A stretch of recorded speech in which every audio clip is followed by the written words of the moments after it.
Well, I have been preparing for college ever since I can remember. And I've wanted to take as much time when I'm not working in school to find scholarship programs that will prepare me for that time in life. And my mom came across this program because my family's very involved with the NRA. And she was visiting their website and she realized that the Friends of the NRA had this program.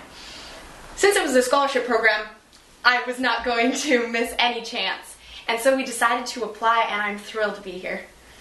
Well, I've been involved in shooting sports, and I know several people there have talked about some NRA different programs, as well as I've been looking into scholarships for college. So, in the process of looking at these two things, the paths sort of crossed, and I ended up finding out about it. So, very happy to be here. I love the gun museum, the NRA museum. It had a lot of really gorgeous and intricately designed guns, and I wish that I had more time. And I was thinking, like, all of these guns have a story, to tell, and some of them have been in the Revolutionary War and the Civil War and all of that. And so I wish that I knew, all the stories about all the guns that were there.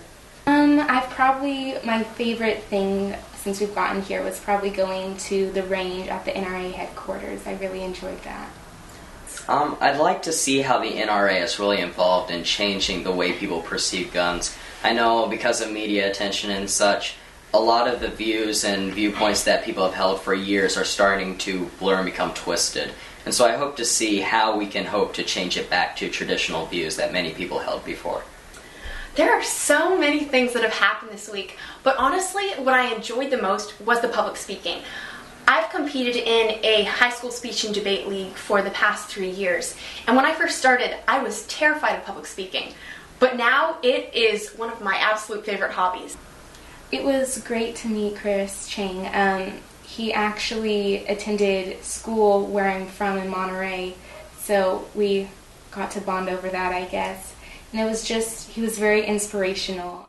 I would definitely recommend this program, and it's been so much fun, and it's not anything, you hear NRA and you think you have to be really into guns, but you don't. You just have to be, a really, just community service, I think, is what they really stress, and so you just want to be a member of your community in a way that it's benefiting other people, and so it's just, they're just looking for that. They're not looking for, you have a certain shot score in your shooting ability, but just that you are a conscientious citizen wanting to learn more, and it's a blast.